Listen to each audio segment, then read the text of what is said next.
ಇನ್ನು ಅಧಿಕಾರ ಹಂಚಿಕೆ ಮಧ್ಯದಲ್ಲೇ ಈ ಒಂದು ಕೈ ಡಿನ್ನರ್ ಪಾಲಿಟಿಕ್ಸ್ ನಿಲ್ತಾ ಇಲ್ಲ. ಕಾರಣ ಮೊನ್ನೆ ಅಷ್ಟೇ ಸಿಎಂ ಸಿದ್ದರಾಮಯ್ಯ ಅವರು ಒಂದು ಡಿನ್ನರ್ ಮೀಟಿಂಗ್ ಮಾಡಿದ್ರು. ನಾಳೆ ಸಚಿವರಿಗೆ ಸಿಎಂ ಮತ್ತೊಮ್ಮೆ ಡಿನ್ನರ್ ಆಯೋಜನೆ ಮಾಡಿದ್ದಾರೆ. ಸರ್ಕಾರಿ ನಿವಾಸ ಕಾವೇರಿಯಲ್ಲಿ ಇದೀಗ ಔತಣಕೂಟವನ್ನ ರೆಡಿ ಮಾಡಿರುವಂತದ್ದು ಸಿಎಂ ಸಿದ್ದರಾಮಯ್ಯ. ಬಜೆಟ್ ಮಂಡನೆ ಬಳಿಕ ಶಾಸಕರು ಸಚಿವರಿಗೆ ಸಿಎಂ ಡಿನ್ನರ್ ಅರೇಂಜ್ ಮಾಡಿದ್ದಾರೆ. ಮೊನ್ನೆ ಅಷ್ಟೇ ಒಂದು ಸಿಎಂ ಸಿದ್ದರಾಮಯ್ಯ ಅವರು ಡಿನ್ನರ್ ಮೀಟಿಂಗ್ ಅನ್ನ ಮಾಡಿದ್ರು. ಅದರಲ್ಲೂ ಕೂಡ ಹಲವು ಶಾಸಕರು ಸಚಿವರು ಬಂದಿದ್ರು. ಇನ್ನು ದಲಿತ ನಾಯಕರು ಕೂಡ ಆ ಒಂದು ಮೀಟಿಂಗ್ ಅಲ್ಲಿ ಭಾಗಿಯಾಗಿದ್ರು.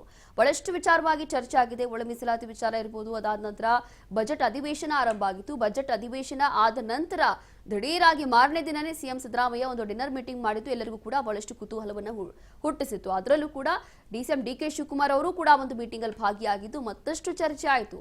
ಅಂದ್ರೆ ಸಿಎಂ ಸಿದ್ದರಾಮಯ್ಯ ಅವರು ಆಯೋಜನೆ ಮಾಡಿದಂತ ಆ ಒಂದು ಮೀಟಿಂಗ್ ಅಲ್ಲಿ ಸಿಎಂ ಡಿಕೆ ಶಿವಕುಮಾರ್ ಅವರು ಹೋಗಿದ್ರು ಅಂತಂದ್ರೆ ಬಹುಶಃ ಕೆಲವೊಂದು ವಿಚಾರವಾಗಿ ಚರ್ಚೆ ಆಗಿರ್ಬೋದು. ಆದ್ರೆ ಇಲ್ಲಿ ಡಿನ್ನರ್ ಮೀಟಿಂಗ್ ಇರಲಿ ಅಥವಾ ಲಂಚ್ ಮೀಟಿಂಗ್ ಇರಲಿ ಅಥವಾ ಬ್ರೇಕ್ಫಾಸ್ಟ್ ಮೀಟಿಂಗ್ ಇರಲಿ, ಯಾವುದೇ ಮೀಟಿಂಗ್ ಇದ್ರೂ ಕೂಡ ಕೇವಲ ಮೀಟಿಂಗ್ ಒಂದು ನೆಪ ಅಷ್ಟೇ. ಅದ್ರ ಹೊರತಾಗಿ ಎಲ್ಲಾ ಮೀಟಿಂಗ್ಗಳಲ್ಲೂ ಕೂಡ ಪವರ್ ಶೇರಿಂಗ್ ವಿಚಾರ ಚರ್ಚೆ ಆಗ್ತಾ ಇದೆ. ಸಿಎಲ್ಪಿ ಸಚಿವರ ವಿರುದ್ಧ ಶಾಸಕರು ಇದೀಗ ಅಸಮಾಧಾನ ಹೊರಹಾಕಿದ್ದಾರೆ. ಪರೋಕ್ಷವಾಗಿ ಸಿಎಂ ವಿರುದ್ಧವೂ ಕೂಡ ಕೆಲವು ಶಾಸಕರು ಮುನಿಸ್ಕೊಂಡಿದ್ದಾರೆ ಅಂತ ಗೊತ್ತಾಗ್ತಾ ಇದೆ. ಶಾಸಕರ ಅಸಮಾಧಾನ ಒಳ ಮೀಸಲಾತಿ ವಿಚಾರವೇ ನೋಡಿ. ಮೊನ್ನೆಯೂ ಕೂಡ ಒಳ ಮೀಸಲಾತಿ ವಿಚಾರ ಚರ್ಚೆ ಆಯಿತು. ಇದರಲ್ಲೂ ಮತ್ತೊಮ್ಮೆ ಶಾಸಕರು ಅಸಮಾಧಾನ ಹೊರಹಾಕ್ತಿದ್ದಾರೆ. ದಲಿತರ ಮುನಿಸು ಹಾಗೂ ಕಾನೂನು ತೊಡಕು ಇಲ್ಲಿ ಅಡ್ಡ ಆಗ್ತಾ ಇದೆ. ಪಂಚರಾಜ್ಯಗಳ ಚುನಾವಣೆ ಕುರಿತು ಚರ್ಚೆ ಆಗುವಂತ ಸಾಧ್ಯತೆ ಇದೆ. ಈಗ ಮತ್ತೊಮ್ಮೆ ಅರೇಂಜ್ ಮಾಡಿರುವಂತಹ ಈ ಒಂದು ಡಿನ್ನರ್ ಮೀಟಿಂಗ್ ಅಲ್ಲಿ ಈಗ ಪಂಚರಾಜ್ಯಗಳ ಚುನಾವಣೆ ಸಂಬಂಧಪಟ್ಟಂತೆ ಚರ್ಚೆ ಆಗುವಂತ ಸಾಧ್ಯತೆ ಇದೆ.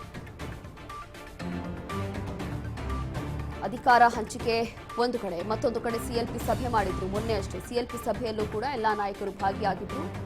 ಅಲ್ಲೂ ಕೂಡ ಪವರ್ ಶೇರಿಂಗ್ ವಿಚಾರ ಚರ್ಚೆ ಆಯಿತು. ಅದಾದ ನಂತರ ಈಗ ಪಂಚರಾಜ್ಯಗಳ ಚುನಾವಣೆ ವಿಚಾರವಾಗಿಯೂ ಕೂಡ ಈ ಒಂದು ಡಿನ್ನರ್ ಮೀಟಿಂಗ್ ಅಲ್ಲಿ ಚರ್ಚೆ ಆಗುವಂತ ಸಾಧ್ಯತೆ ಇದೆ. ನಾಳೆ ಸಚಿವರಿಗೆ ಸಿಎಂ ಡಿನ್ನರ್ ಆಯೋಜನೆ ಮಾಡಿದ್ದಾರೆ. ಮೊನ್ನೆ ಒಂದು ಸಿಎಲ್ಪಿ ಮೀಟಿಂಗ್ ಮಾಡಿದ್ರು. ಸಿಎಲ್ಪಿ ಮೀಟಿಂಗ್ ಆದ ನಂತರ ಒಂದು ಡಿನ್ನರ್ ಮೀಟಿಂಗ್ ಕೂಡ ಅರೇಂಜ್ ಮಾಡಿದ್ರು. ಆ ಒಂದು ಡಿನ್ನರ್ ಮೀಟಿಂಗ್ ಅಲ್ಲೂ ಕೂಡ ಬಹಳಷ್ಟು ಸಚಿವರು